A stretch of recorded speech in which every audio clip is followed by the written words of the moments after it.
Jadi akar kata utama dari diksi istidraj ini dibagi dua oleh para ulama. Ada yang mengaitkan dengan kata ad-durju, ya, ad-durju seperti ini. Ya, kemudian ditambah ista sehingga menjadi istadraja, ya, istadriju, istidraj, ya. Ada yang kemudian mengaitkannya dengan kata ad-daraja, daraja. Nah. Kata kerjanya, verbnya nanti berasal dari kata daraja ditambah dengan ista di ilmu saraf nanti, ya, sehingga nanti menjadi istadraja. Istadraja, sifatnya, keadaannya disebut dengan istidraj. Ya, ini urutan kebahasaannya dulu, ya, secara etimologi. Kalau diambil dari kata ad-durju yang pertama ini, ya, sehingga nanti verbnya, kata kerjanya semua sama dari kata ad-daraja ditambah istadraja. Ini berarti satu, sesuatu yang terlipat, tergulung, ya, secara bertahap. Secara bertahap. Jadi kalau kita ingin melipat sesuatu dengan pelan-pelan, kan, atau menggulung sesuatu misalnya, ya, dengan pelan-pelan sehingga tidak tampak lagi seperti utuh mulanya, ya, maka prosesnya disebut dengan ini ad-durju, ya, atau memasukkan sesuatu dengan pelan-pelan, ya, secara bertahap, ada tahapannya disebut dengan ad-durju. Dan biasanya segala yang punya tahapan, ya, dan ada unsur keluar masuknya, misalnya buka tutup itu, ya, dalam pemahaman kita sekarang itu juga tidak jauh dari pemaknaan ini, ya, sehingga dalam bahasa Arab itu laci disebut dengan durjun, ya. Kenapa? Karena umumnya punya tahapan dan dia dibuka tutup seperti ini, ya. Sepeda disebut dengan darwajah. Kenapa? Ya, karena dalam sepeda itu dia menggulung, ya, seakan seperti menggulung sesuatu, ada putaran-putaran seperti menggulung secara bertahap yang melahirkan gaya, yang kemudian ada gerakan-gerakan tertentu. Jadi secara dasar pemaknaannya sesuatu yang dilipat, sesuatu yang digulung secara bertahap sehingga menghilangkan bentuk asalnya, ya, hilang keadaan seperti semulanya, tidak tampak seperti bentuk aslinya. Nah, itu disebut dengan apa? Ad-durju.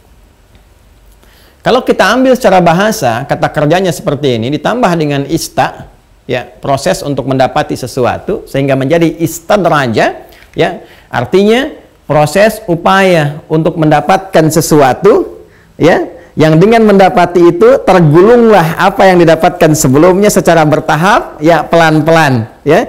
Dalam konteks kehidupan kita, kalau kita ingin katakan secara kebahasaan, misalnya istadraj itu misalnya arraya, saya menggulung, ya, bendera ini secara pelan-pelan. Jadi saya lipat, atau saya gulung begini sehingga tidak tampak lagi bentuknya seperti asli, ya, seperti sedia kalanya, ya, tidak nampak terlihat misalnya kibarannya, tidak nampak terlihat bentuk indahnya karena sudah dilipat, sudah digulung, ya, jelas, ya. Baik, ini bagian yang pertama. Kalau kita kembalikan kepada bagian yang kedua seperti ini, ya, dari kata daraja, maka secara kata darajah ini pemaknaan diksinya secara bahasa, secara etimologi sebetulnya ini masih netral, kata darajah ini, ya, masih netral dan diserap ke dalam bahasa Indonesia derajat, ya, harkat, martabat, derajat, kedudukan, gitu kan, ya. Tapi jangan salah, kalau dikembalikan ke bahasa Arab, ya, bisa berbeda pemaknaannya ketika ini kemudian, ya, dikembalikan kepada kata dasarnya, kata kerjanya daraja, ditambah dengan ista, menjadi istadraja, lalu disifati menjadi sifat, menjadi istidraj. Maka di sini, kata darajah yang tadinya punya makna netral, derajat begini, ketika ditambahkan ista dan menjadi sifat istidraj, maka ini uniknya. Secara bersamaan, kata Al-Imam Az-Zamakhsyari dalam kitabnya Al-Kasyaf, itu dia memiliki dua arti yang kontradiktif dalam saat yang bersamaan, ya, dalam saat yang bersamaan. Jadi kata netral yang tadinya darajah ini mungkin punya makna positif, ya, pada asalnya, lalu ketika dia menjadi istadraja atau istidraj sifatnya begini, maka tiba-tiba kemudian dia akan memiliki dua kata yang saling bertolak belakang secara bersamaan. Satu istis'ad, begini. Kedua, istinzal. Istinzal. Masya Allah. Istis'ad, proses mengangkat sesuatu, ya, mengangkat, naik lebih tinggi, naik lebih tinggi, naik lebih tinggi. Istinzal, proses menurunkan sesuatu secara bertahap, turun, turun, turun. Jadi kalau kita satukan dua makna ini, disatukan menjadi satu, seakan-akan ada kesan yang dibangun. Istidraj, kalau kita mengambil dari akarnya darajah, jadi keadaan atau proses yang dirasakan seolah mengangkat, ya, ke derajat yang lebih tinggi, terangkat bertahap, bertahap, bertahap. Kalau didudukan misalnya naik pangkat lagi, naik pangkat lagi, naik pangkat lagi di kedudukan. Kalau di harta bertambah lagi, bertambah lagi, bertambah lagi. Tapi ternyata, ya, peningkatan kedudukan, pertambahan harta benda itu yang didapati, atau bahkan keilmuan, ilmu yang dirasakan meningkat itu pada hakikatnya dalam saat yang bersamaan sedang menurunkan statusnya. Jadi merasa seakan meningkat padahal dia sedang menurun, ya, karena tidak ada peningkatan kualitas dari kedudukan yang melekat pada dirinya, karena tidak ada peningkatan kebaikan dari harta benda yang ia dapati, karena tidak ada peningkatan kualitas kebaikan dari keilmuan yang ia rasakan bertambah. Jadi setiap kata istidraj, kalau dia terambil dari kata darajah, maka maknanya itu dua makna yang saling bertolak belakang. Seperti ini, paradoks. Satu sisi ada sisi naik, satu sisi dalam saat yang bersamaan dia sedang menurun, ya, perasaan mendapati kenaikan tertentu, tapi di saat yang sama sebetulnya dia sedang mengalami penurunan. Ini secara kebahasaan. Nah, ini pun sesungguhnya sudah mulai tertangkap kan oleh kita, ya, ya, sudah mulai tertangkap nih. Jadi secara bahasa, kalau kita ditanya apa itu istidraj, secara bahasa bisa dikatakan proses, ya, berlangsungnya satu keadaan yang seakan-akan terasa seperti naik, meningkat lebih tinggi, tapi saat yang bersamaan dia memiliki nilai yang semakin menurun sehingga hampa dan terkesan tidak memiliki nilai kebaikan apapun di balik peningkatan-peningkatan yang didapati. Ya, agak mulai detil, per lafaz saya akan coba gali. Bismillahirrahmanirrahim. Kembali ke Quran surah ke-7 Al-A'raf di ayat yang ke-182.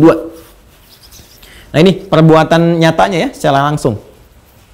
Ini penjelmaannya nanti kita akan turunkan dari sini. Walladzina kadzdzabu biayatina, ya. Ini poinnya. Sanastadrijuhum min haitsu la ya'lamun. Ya. Ini saya garis bawahi. Ya, apa yang menjadikan seseorang itu bisa mendapati istidraj? Bahasa gampangnya begitu. Ya. Dibuka oleh Al-Qur'an, walladzina kadzdzabu. Nah, ini yang saya garis bawahi. Ini yang berbahaya. Jadi proses istidraj ini diawali dengan proses ini. Jadi, kalau seseorang dekat dengan nilai-nilai yang akan disampaikan ini, mengerjakan perbuatan yang di-warning oleh Al-Qur'an ini, maka berpotensi dia akan terperosok kepada lubang istidraj. Ya. Apa itu perbuatannya? Walladzina kadzdzabu. 1, biayatina. 2. Ya. Walladzina kadzdzabu, adapun orang-orang yang sengaja mendustakan. Tadi saya telah berikan satu kisi-kisi di awal. Ada kadzaba, ada kadzdzaba. Ya. Ada kadzaba seperti ini, kaf, dzal dengan ba. Orangnya disebut dengan kadzib. Ya, kadzaba, pelakunya orangnya disebut dengan kadzib. Ada kadzaba, ya, kadzaba yukadzibu, ya, kadzaba yukadzibu, fa'ala yufa'ilu, ya, orangnya disebut dengan mukadzib. Mukadzib, kadzaba yukadzibu, mukadzib. Kalau disebutkan yang pertama, kadzaba, itu dusta. Ya, ayatul munafiq talatun, tanda-tanda orang yang munafik itu punya penyakit nifak itu ada 3. Ya, di antara tanda-tanda kecilnya apa itu? Salah satunya wa idza hadatsa kadzaba. Apabila dia berbicara, dia berdusta. Itu ada tanda-tanda yang mengantarkan seseorang boleh jadi, ya, terjerat atau terinfeksi penyakit nifak yang berpeluang menjadi munafik. Ya, karena itu Al-Quran melarang kita dari perbuatan-perbuatan dusta, menjaga lisan dari perbuatan dusta. Tapi dusta ini, ya, teman-teman sekalian, ini masih umum digambarkannya. Kadang-kadang juga ada yang nilainya punya nilai kebaikan di dalamnya. ya menutupi sesuatu yang bisa melahirkan madarat yang lebih besar. Maka perbuatannya tetap disebut dengan kadzab, ya, tapi di sini tidak mendapatkan hukum yang negatif dalam penilaian syariat, disebut dengan taqiyah namanya. Menyampaikan sesuatu di lisan A tapi di hati B untuk tujuan mulia tertentu. Asalnya demikian. Ya, bukan konsepsi yang jelek. Nah, bisa juga ya diartikan kepada sesuatu yang negatif. Tapi kalau sudah terbiasa mendustakan, ada unsur kesengajaan. Sengaja. Menganggap remeh, menganggap ringan, ya, mengecilkan sebuah nilai yang besar, menghilangkan sebuah nilai yang kecil, sengaja melakukan sesuatu, terbiasa melakukannya, maka berubah katanya dari kadzaba menjadi kadzaba, ya, dan berlangsung terus-menerus secara bertahap. Hari ini berdusta, besok dusta lagi, besoknya dusta lagi, sehingga dusta itu menjadi profesi, kebiasaan, jadi rutinitas dalam kehidupannya. Ya, saya sudah punya kedudukan. Ya, kalau bisa, makanya tunjukkan kepada saya cara-cara untuk menghentikan kedudukan saya misalnya. Ya, nah, ini karakter-karakter demikian, perilaku-perilaku demikian yang sengaja menolak ayat-ayat, merendahkan, meremehkan, mengingkari di ayatina. Apa itu ayat? Tidak disebutkan kata ayat, baik di dalam Al-Quran, dalam hadis, bahkan dalam standar bahasa Arab, kecuali menunjuk pada satu tanda yang menjadikan seseorang seharusnya lebih dekat dengan Allah Subhanahu wa Ta'ala, dengan Khalik, kedudukan, jabatan. Itu seharusnya konsepsi dasarnya menjadi ayat. Ya, coba Quran surah ketiga Ali Imran di ayat 26 sampai 27 itu, ya. Qulillahumma malikal mulki tu'til mulka man tasha' wa tanzi'ul mulka mimman tasha' wa tu'izzu man tasha' wa tudhillu man tasha' biyadikal khair innaka 'ala kulli syai'in qadir. Qulillahumma malikal mulki, katakanlah, ya, katakanlah hanya Allah malikal mulki, pemilik segala kedudukan, jabatan dan sebagainya, itu punya Allah. Ya, tu'til mulka man tasha', Allah akan titipkan kepada siapa yang dikehendaki. Kadang-kadang orang baik diberikan itu untuk menyebar semua aura kebaikannya, atau kadang-kadang juga terlihat nampak kurang baik supaya diperbaiki, atau ada keburukan yang lebih besar lagi yang belum tampak. Dipilih orang yang kurang baik ini untuk tampak semua yang tidak baik itu, sehingga diperbaiki secara merata kemudian hari. Kan? Ya, qulillahumma malikal mulki tu'til mulka man tasha'. Jadi kehendak Allah untuk menitipkan. Jadi ketika dititipkan itu bukan sekadar dititipkan, tapi langsung menjadi ayat nih untuk membuat kebijakan-kebijakan yang baik. Jadi hati-hati kalau kita dititipi kedudukan level apapun, ya, baik di perusahaan kah, atau dalam level pemerintahan kah, atau dalam level kehidupan sosial kah misalnya, tapi kemudian dengan itu semua kita bergeser dari nilai-nilai kebaikan, lebih memilih yang penting mempertahankan jabatan, menunjukkan kehebatan, keperkasaan, menantang segala hal, menepikan nilai-nilai kebaikan. Nah, hati-hati kalau kita menikmati semua itu dan rasa keinginan selalu ingin mempertahankan, selalu ingin menambah, selalu ingin lebih tinggi, tapi tidak ada nilai-nilai kebaikan di dalamnya, maka itu tanda-tanda pertama itu ada istidraj.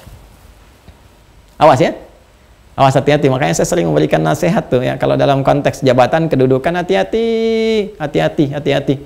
Ya, kadang-kadang ya bahkan caranya saja sudah ada yang salah gitu, ada yang datang ke dukun, ke paranormal, ke macam-macam. Ya, kemudian juga ya budaya saling menyingkirkan, saya sebut budaya dalam tanda petik, ya, menyingkirkan, menyungkurkan macam-macam demi untuk sebuah jabatan yang ketika didapati ini semua nggak ada nilai positifnya. Ketika ada di antara umat Nabi Muhammad SAW, ya, yang terlihat tanda-tanda ada istidraj dalam kehidupannya, misalnya apapun itu, mesti akan ada bersamaan dengan itu yang mengingatkan supaya mengembalikan kepada nilai-nilai kebaikan, sehingga nanti pertanggungjawaban di hadapan Allahnya, ya, itu menjadi menyeluruh dan nggak ada alasan lagi. Aku nggak ada yang ingatkan, ya Allah, itu ada si fulan tuh. Ya. Kenapa ketika dia ingatkan, ya kamu tahan, kamu tolak, kamu kecilkan, kamu rendahkan, misal, gitu kan? Nah, ini yang pertama, teman-teman sekalian. Ya, maka kalau ada pegawai di kantor misalnya tiba-tiba mengingatkan kita pada nilai kebaikan, boleh jadi itu kasih sayang Allah. Kenapa mesti kita? Kenapa harus dia yang ada di kantor kita misalnya? Dan demikian seterusnya. Ya, ada di harta benda. Kata Imam Ibnu Katsir tadi kan disebutkan, ya, innahu yuftah lahum abwab rizqi. Ya, boleh jadi istidraj yang kedua itu melekat kepada bentuknya nanti ada yang masuk lewat rizki. Ya, rizki berupa tadi salah satunya selain kedudukan bisa jadi materi. Jadi jabatannya terus menambah dosa, hartanya terus menambah dosa dan sebagainya. Baik, ya. Nah, sehingga suasana kehidupannya gelap. Kegelapan inilah yang diungkapkan di ayat 39-nya. Ya, Al-An'am ayat 39, coba lihat kalimatnya. Ya, kalau di Al-A'raf 182 walladzina kadzdzabu biayatina, Al-An'am ya, yang ayat 39 juga walladzina kadzdzabu biayatina summu wa bukmun, ya, summu wa bukmun fidz dzulumat. Allahu akbar. Hati-hati. Dan nanti ada orang-orang yang terkena istidraj. Kalau kita tafsirkan dengan ayat ini, terkena istidraj, di antara tandanya mereka mengabaikan ayat-ayat Allah dari semua titipan nikmat yang diberikan kepada mereka. Mereka abaikan norma-norma kebaikan. Summun, ya, summun. Ini di tafsir disebutkan an sama'il haqqi, ya. Jadi summun, mereka itu tuli, nggak bisa mendengar nasihat-nasihat kebaikan. Ya. Kemudian bukmun, ya, itu bisu. Jadi ada dua sisi ini. Jadi sudah nggak peka kepada kebenaran. Jadi kalaupun ada nilai-nilai kebenaran nggak bisa diperjuangkan dengan jabatannya. Hati-hati ya. Nggak ada nilai kebaikannya. Jadi kan di dalam Al-Quran hal-hal yang menyimpang dari kebaikan selalu digambarkan dengan zulumat, minal zulumati ilan nur, dari kegelapan kepada cahaya. Ya, harta benda juga begitu. Jadi oleh Allah diibaratkan orang yang punya kehidupan mewah, fantastis, harta dan sebagainya, tapi tidak memberi manfaat, maka zulumat, seakan-akan dia tinggal dalam suasana gelap. Ya, tinggal dalam suasana gelap. Maka nanti di surah Al-A'rafnya, kalau kita kembali ke ayat sebelumnya, di ayat ke-40-nya, kita akan dapati kadzdzabu biayatina wastakbaru anha. Ya, mereka orang-orang yang mendustakan ayat-ayat itu, sengaja menepikannya sehingga berlangsung istidraj dalam kehidupan mereka dan merasakan hebat, ya, merasakan kesombongan dengan semua itu, dengan tidak mengindahkan nilai-nilai kebaikan, maka ulaika ashabun nar, maka mereka itu Allah akan ancam kalau nggak sempat bertobat selama hidupnya, boleh jadi akan menjadi teman di neraka, ya, teman neraka dalam kehidupan abadinya kelak saat di akhirat. Jadi kalau boleh saya simpulkan dari turunan ayat-ayat ini secara singkat, ya, kalau kita belajar dengan singkat, kita maknai kalau ditanya apa itu istidraj, kita jawab bahwa istidraj adalah satu kondisi ketika seseorang merasakan penambahan nikmat, ya, nikmat-nikmat yang kasat mata, bahkan diraih secara mudah, baik itu kedudukan, harta benda, pengetahuankah, atau sejenisnya, tapi dalam saat yang bersamaan, semua titipan-titipan nikmat itu tidak memberikan nilai-nilai positif dalam kehidupannya yang disertai dengan pengingkaran terhadap semua arahan-arahan, nasihat-nasihat, dan pengingat-pengingat yang mengarahkan dia untuk memanfaatkan semua nikmat itu pada nilai-nilai kebaikan. Nah, itulah istidraj, dan terapannya disampaikan oleh Al-Quran dengan bahasa kadzdzabu biayatina. Mereka sengaja menepikan, menyepelekan, menganggap ringan, atau bahkan melecehkan, atau bahkan meninggalkan sama sekali semua titipan-titipan kami yang seharusnya mendekatkan diri mereka kepada Allah Subhanahu wa Ta'ala. Karena itu kami ingin mengajak pertama kali, ayo kita tunjuk diri kita pribadi, apa yang Allah titipkan kepada kita. Bermula dari diri kita sendiri dulu. Ya, lihat ke dalam diri kita, jangan-jangan ini matanya nih, ini kan titipan mata kita ini. Jangan sampai ada istidraj di mata. Ya, kita nggak sadar tiap hari melihat yang salah, ya, terlihat yang salah, tapi nggak ada kesan untuk menghindar dari kesalahan itu. Maka jangan sampai mata ini memiliki fungsi istidraj, geserkan kepada nilai kebaikan. Ya, mulai sekarang sepekan ke depan latihan untuk melihat yang baik-baik saja. Lisan, hati-hati lisan. Kalau selalu diam, ya, padahal hal yang benar yang bisa kita ungkapkan misalnya, atau sengaja berkata-kata kotor yang menjauh dari kebenaran, awas kalau menikmati itu sehingga nggak punya kosakata baik lagi, boleh jadi ada istidraj di lisan, sehingga nanti lisannya akan dihukum, matanya akan dihukum, semua akan mendapatkan pertanggungjawaban di hadapan Allah Subhanahu wa Ta'ala. Ya, setelah itu harta yang melekat pada tubuh kita nih, pakaian, ya, ada kendaraan, ada rumah dan sebagainya, hati-hati. Jangan-jangan begitu mudah dapat harta tapi nggak ada maknanya, nggak ada fungsinya, ya. Dan saat yang bersamaan menjauh dari agama. Jangan sampai berangkat gelap, pulang gelap, ngejar dunia, lupa, ya, bahwa Anda akan kembali pada kegelapan, ya, pada tempat yang gelap di alam kubur. Kalau nggak siapkan cahaya dari sekarang, hati-hati, jangan sampai istidraj. Hartanya tidak memberikan manfaat dalam kehidupannya di hadapan Allah Subhanahu wa Ta'ala. Ya. Kemudian setelah itu baru lebih jauh lagi, ada titipan istri, anak-anak, titipan orang tua dan sebagainya. Ya, kembalikan ayat-ayat keluarga dalam Al-Quran. Bagaimana saling bersinergi, kata Al-Quran, ya, saling nanti terkait rizki, bahkan terkait planning untuk kehidupan akhirat, supaya kumpul lagi bersama. Kan banyak ayatnya. Di Quran surah 52 ayat 21, walladzina amanu wattaba'athum dzurriyyatuhum biimanin alhaqna bihim dzurriyyatahum. Kalau orang tua dengan anak-anak kompak semuanya, beramal soleh, memelihara iman, kami akan kumpulkan kelak di akhirat nanti. Wa ma alatnahum min amalihim min syai' kullu imrin bima kasaba rahin. Kami nggak akan menyia-nyiakan planning mereka itu, ya. Tapi ini pilihan bagi mereka. Kalau mau silahkan, kalau tidak ya pilihan masing-masing, kata Allah. Dan mereka akan bertanggung jawab di hadapan Allah Subhanahu wa Ta'ala. Setelah itu sesuai perannya masing-masing. Ya, mungkin ada peran di level-level keluarga, level terbatas di tingkat daerah, ada peran di level-level nasional atau lebih besar lagi. Semua itu titipan Allah. Jadi nanti selalu ada dua sisi. Satu agen kebaikan yang mungkin dititipkan para dai, ustadz, ulama, ahli ilmu ya untuk mengingatkan, saling mengingatkan satu dengan yang lainnya. Sisi lain ada aspek yang memang harus diingatkan supaya amanah-amanah yang melekat kepada mereka dengan rasa cinta, ingat ya.